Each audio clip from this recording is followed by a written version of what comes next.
strategize the best way to try and gain on our opposition. Holcim, they were 30 miles ahead. Very happy of where we are, even if it's definitely not finished. There is still plenty to come. It's quite a good start.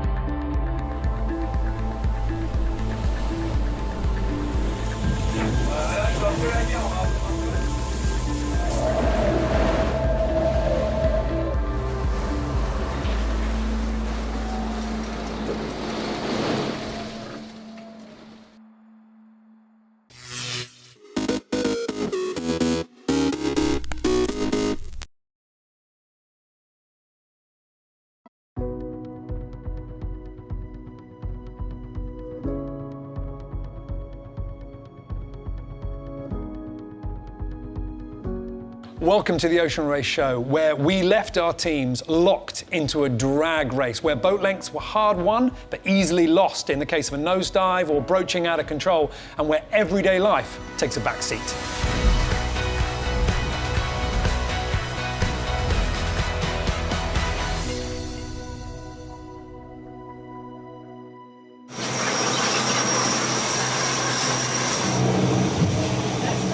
Jack, is this how you plan to start every birthday from here on out, or what? Your birthday today? Happy birthday, dude. Yeah, early morning feel. You know, started with a nice 8 hours in the bunk, you know, and then a lovely gourmet breakfast. Straight to the office. Here. Yeah, then straight into the office. You know, I got a pretty short commute. It's only 2 steps, so not too bad. But yeah, not too bad. No time for birthdays on the Amokas and barely enough chance to sleep on the VO65s, but that's how each day of the race works. I have to say everyone is getting very, very tired, including me, but working super hard for it. Well, you know, I think still 3 more days of sailing, maybe 4. So that's, in the end, we're gonna attack for sure and gonna give it our best, eh? Jelmer van Beek knowing that this leg is coming closer to the end, meaning that any of our VO65s have limited moves left to try and catch race leaders Wind Whisperer Racing Team, who, like everybody else, are enjoying the fact that now that they're off the breeze, they can let the boats rip. Finally, we are downwind. We had a nice last 24 hours. It was mostly reaching and downwind. So now the sun is shining, going south, and nice wind, so all good. The VO65s have a new weapon in their sail inventory that wasn't available during the last edition, the A4, a downwind asymmetric spinnaker. And using this new kite and lined up with a perfect wind angle, Team Yayo put in their best 24-hour run, 445 nautical miles. But another of our VO65s got the top run of the fleet, 476 nautical miles from Merpuri Foundation Racing Team, as they too enjoyed the conditions. Ed, how are you feeling? Good. Finally, I get some rest before this watch. So I really fall asleep for the first time, so that was good. Now we are in the perfect conditions for this boat. 25 knots downwind, big waves, masthead 0, triple-headed. We're going fast in the direction where we want to go to Cape Verde.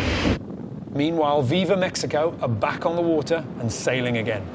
2 days ago we were fighting for the podium, and today it's just to finish the leg, but still, as long as you have a good goal in your head, the motivation is the same, so happy to go back out sailing. Even though Viva Mexico waited for the worst of the breeze to blow through to spare the second mainsail from the same conditions that ripped their first, there was plenty of wind and waves ready to welcome them back to the racetrack. The other 5 VO65s are long past the upwind conditions in the Strait and have been blasting downwind in a drag race to the Canary Islands, with Amber Sail 2, at the moment, at the back. Our sailors are still having a rough time, but now at least they're going fast and it all seems to be a bit more bearable. I think everything I brought is either wet or more wet. So nothing's dry, but we're still having fun. The crew is doing a really good job. They're working hard. They're doing every sail change without any complaints. They're pushing the boat really hard, so they want to race, and so far so good. There was still plenty of miles ahead for the VO65s, but who doesn't enjoy fast sailing in the sunshine? Team Hulson PRB had the best run of our mockers, covering 520.14 nautical miles in 24 hours. Not bad for our first downwind blast of our 50th anniversary edition of the race. Well, the race in the Imoca fleet has been a battle of attrition. We've had breakdowns and that constant need to take your foot off the gas, slow the boat down so you can safely go on deck for repairs or even sail changes.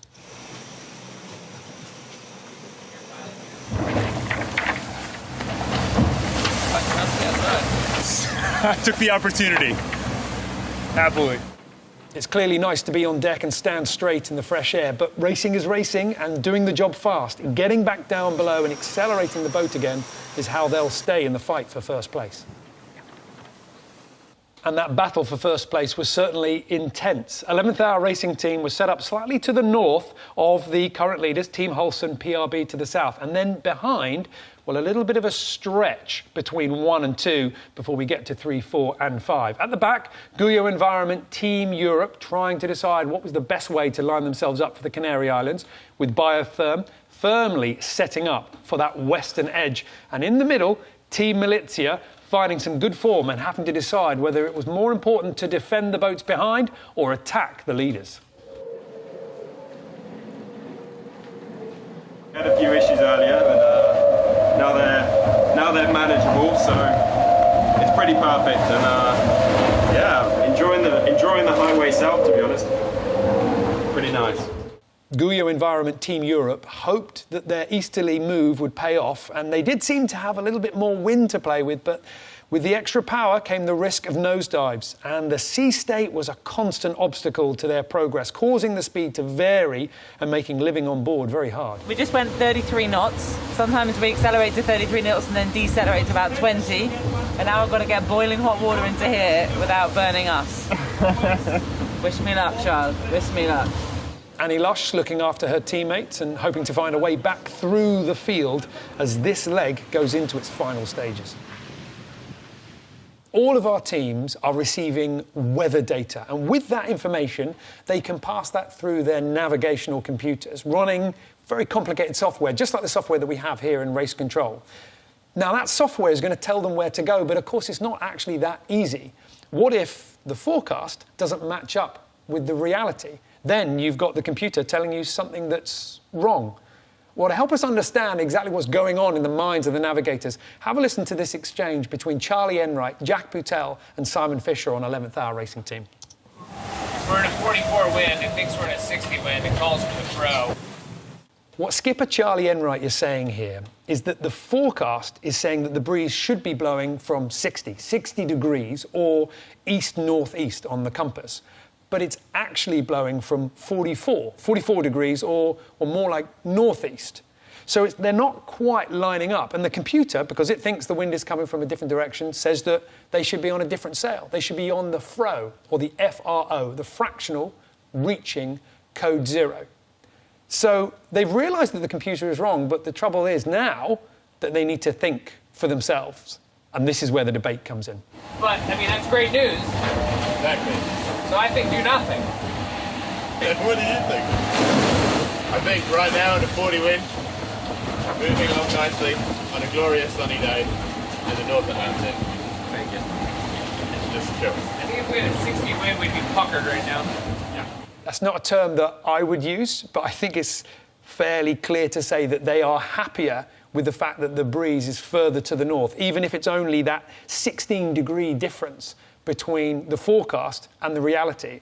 And the reason being is because that means they don't have to go on deck, slow the boat down and do another sail change, which means letting Team Hulson PRB stretch further ahead. The wind's forecast to get lighter ahead, which might put us on a different sail. But obviously sail changes are expensive. We're rumbling along now at 29 knots and we've got to slow down to, maybe 15 knots to change. So if we've got to change, slow down, change, sail for a bit, and then slow down again and change back, it gets pretty costly. So yeah, as long as we're going as fast on course with this sail, it's all good. The The wind we got and the weather models don't agree perfectly, so we've just kind of got to do, keep thinking of doing what's best. And there's a geographic element to the route, so we've got to put the boat in the right place to get the wind bends, irrespective of what actual wind we might have right now.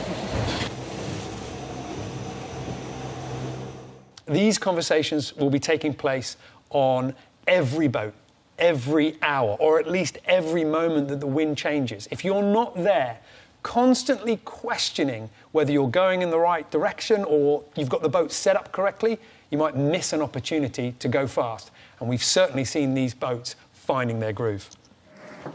A different mood on board Team Holcim PRB, leading still, and while they are feeling the presence of the boats just behind, the fast approaching end of this leg means they won't need to hold on too much longer. But no, very happy with the speed of the boat, very happy with the crew, very happy of where we are, even if it's definitely not finished. There is still plenty to come. It's quite a good start. We've seen so much on leg one, a lot more drama than some of us predicted, and who better to help us understand exactly where this puts our teams than former Ocean Race skipper and IMOCA sailor Sam Davies. She dialed in to give us her thoughts on leg one. What I'd just like to say is that from a sailor's point of view, there's quite often a big difference between what we see on the screen as an average speed and what's actually happening on board. When there's a sail change, we can see the boat speed go down on an average over 4 hours. But there's lots of other things that happen as you're going along that mean from time to time you have to bear away, slow down, reset something, such as a rudder that might pop up. You might have to send someone forward to adjust a line or clear something.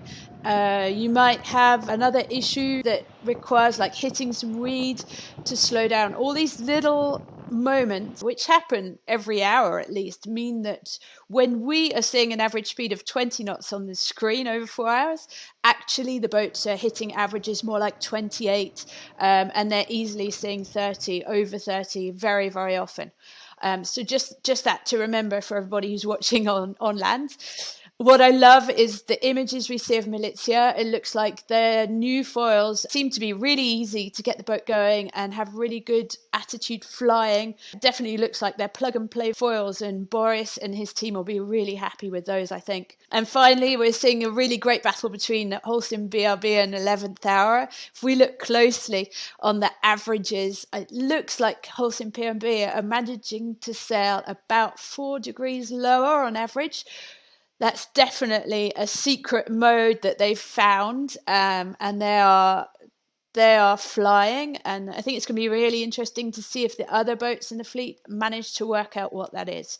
So let's see what happens on that final run into Cape Verde. It looks like it's going to be close. All our VO65s have been much closer to the African coast than our IMOCA fleet and are lining up for their last jibes into Cabo Verde, with Wind Whisperer Racing Team looking strong out in front. In the IMOCAs, Team Holcim PRB are in the lead, and perhaps now, with too little time to be caught, will 5 points go to the French boat? Is this leg all but concluded? Well, the final push to Cabo Verde may still hold some big surprises yet. The prediction is that our boats will finish from midnight Friday into the early hours of Saturday morning, and that is going to conclude an incredibly intense first leg. But of course, the battle's not over yet, and we could still see some big moves as the fleet make their way to the finish line in Cabo Verde.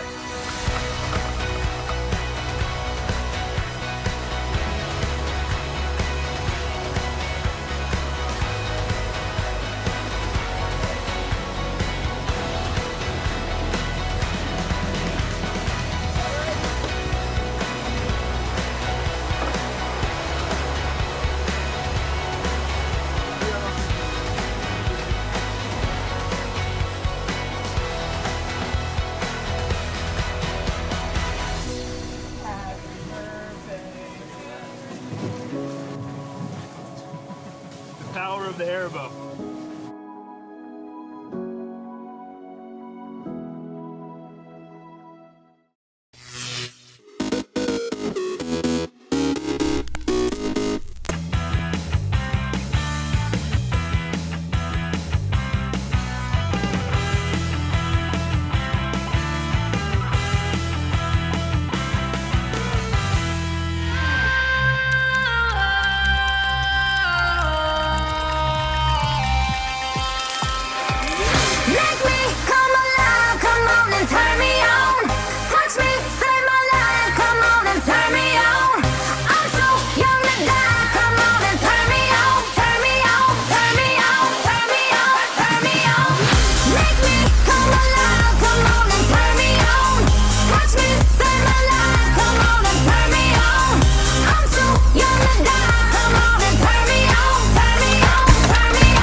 I'm Nathan Florence, your host.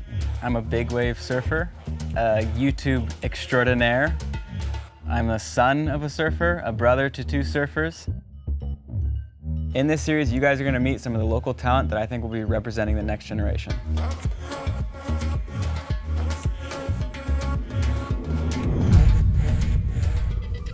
To me, the Triple Crown is one of the most historic events in Hawaii. Our first Hawaiian world champions in surfing were crowned through the Triple Crown. Every surfer from around the world, young or old, the pros, every brand that backs surfing, all converges into one 8-mile location on the North Shore of Oahu. In the end, the Triple Crown is about celebrating surfing, which came from Hawaii. Moana is one of the fieriest young female up-and-coming surfers I've seen, and one of the only young female surfers I've seen willing to put the time in at Pipeline.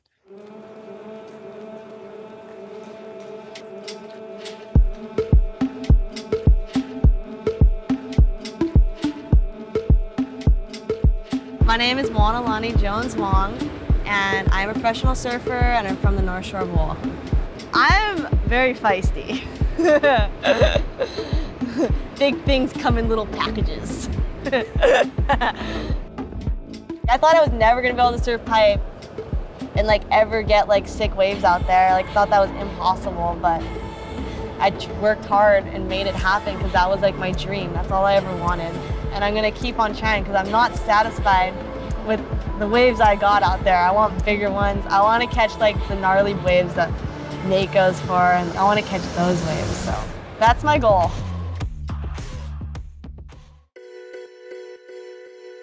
Hi, Nate. Good morning. What's up? How are you? Good, how are you? Good to see you. What do we got going on for today? So today we are going to do my little kids surf school. They have all their boards, so I just need to throw this in the car and grab my wetsuit and we're good to go. Perfect.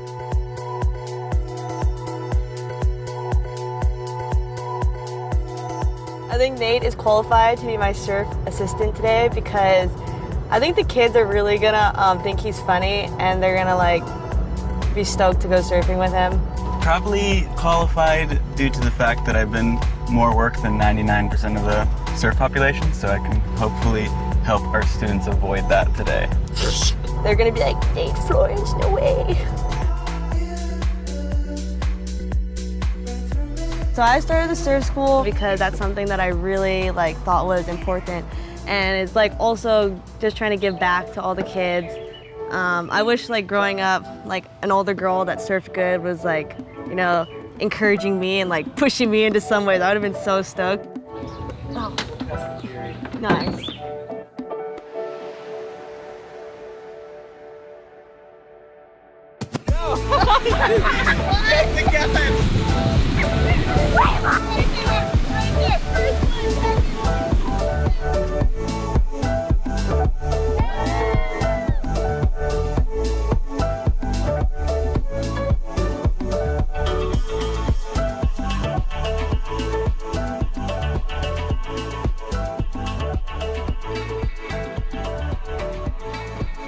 That was good. That was perfect for the kids. They it's funny because that was the biggest they've ever gone out, but the kids loved it actually. They loved it. They had and so much someone fun. rode bombs. Yeah, they were when they came in, they're like, that was the biggest wave I caught in my life. Yeah. They're just like, yeah. He goes, I went 45 miles an hour. I was like, yeah, you did. It was so funny when he was. So them seeing you putting the time in out at Pipe in these bigger spots and then coming and taking the time to teach them, they can turn that into their own personal goals a lot easier than even a far older person giving those lessons, it's more relatable for them. I thought surfing pipe was never gonna happen for me. I've never seen really any girls surf out there, but all the little girls see me doing it and they're like, oh yeah, we're gonna surf out there with you when we get older.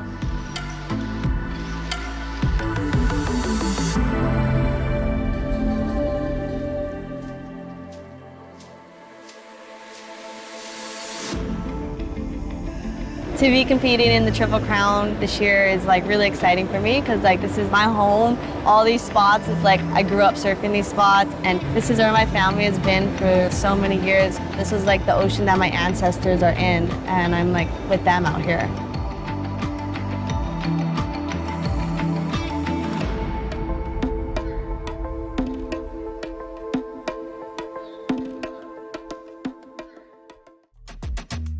My name is Imai Kalani Duvall. I'm 24 years old from Maui, Hawaii, and I'm a professional surfer.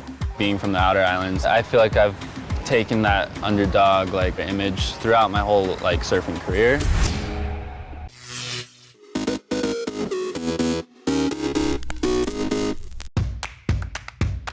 We're back again in 2022 with the Pick and Pay People and Planet Cleanup.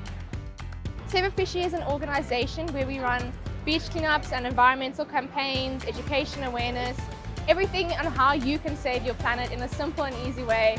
We are so happy to have partnered with Pick and Pay today, and we have had an amazing turnout.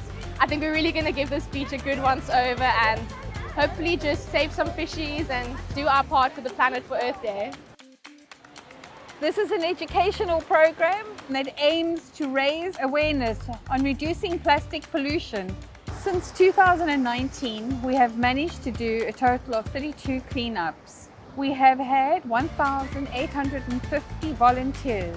We have collected over 3,700 kilograms of waste that would have ended up in our rivers and oceans. We've got a great turnout here today, and Blue Ribbon has brought along our eco warriors to participate in the beach cleanup. One of our promises is to care for the earth and living things, and obviously that includes cleaning the beach and looking after our environment. Anywhere you see dirt, you have to clean it up. If you see something lying on the ground, you should pick it up and throw it in the bin or recycle it. Really amazing how such a young person started such a big initiative, and we were really happy, to actually come here and support. And I feel that it is our job to look after creation, and so it's our job to keep our beaches clean. Each of our volunteers will be given one of these recyclable bags, which is made from recycled PET bottles. We want our volunteers to use these bags on their next shopping trip.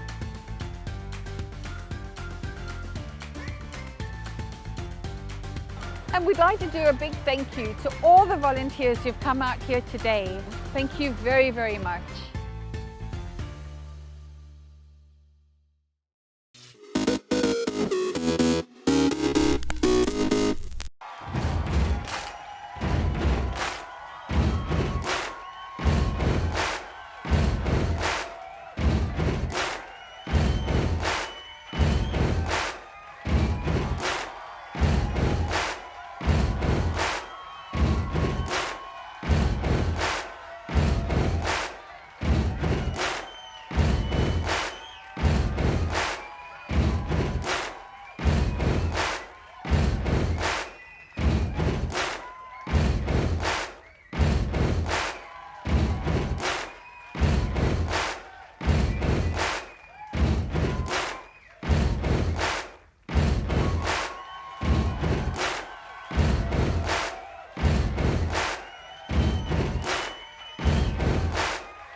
Durban is a thriving modern city in KwaZulu-Natal, home of the Zulu nation. Its people live a fast-paced 21st century life, yet many of them carry their traditions deep within them. I find that the traditional Zulu attire is so regal looking. Just the colors and the vibrancy, just beautiful. I traveled out of Durban to discover the Zulu way of life. I didn't realize how close the city is to the beautiful rolling hills of Heartland. I was excited to find people still living according to a proud, passionate heritage, not just respecting the old ways, but celebrating tradition joyously. I found people with an amazing zest for life, flashes of color everywhere. I was swept up in the drama, the noise, the excitement of it all. I mean, every photographer lives for those moments. It's something I'll never forget.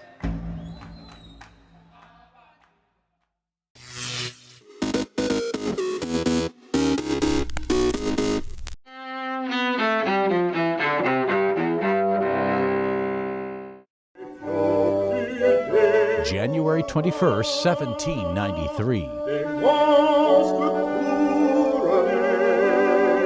In Paris, the French Revolution turns bloody as King Louis XVI, condemned for treason, is executed on the guillotine. 1924, Vladimir Lenin, the Russian revolutionary who founded the Soviet Union, the world's first communist state, dies in Moscow. 1950, in New York, a case sets a flashpoint in American politics during the early years of the Cold War. Alger Hiss, a former State Department official accused of being part of a communist spy ring, is found guilty of lying to a grand jury.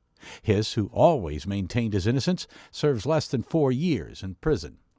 1977, President Jimmy Carter pardons almost all Vietnam War draft evaders, keeping this promise he made on the campaign trail. And I'm not going to say whether those young people were guilty or not guilty. I'm just going to say what you did, whether it was right or wrong, you're forgiven for it. Come on back home. 1976. The supersonic Concorde jet roars into service for the first time, beginning a run that lasts for nearly 3 decades. And 1942. Count Basie and his orchestra, one of the most popular big bands in the U.S., record their hit 1 O'Clock Jump. Today in history, January 21st. Tim McGuire, The Associated Press.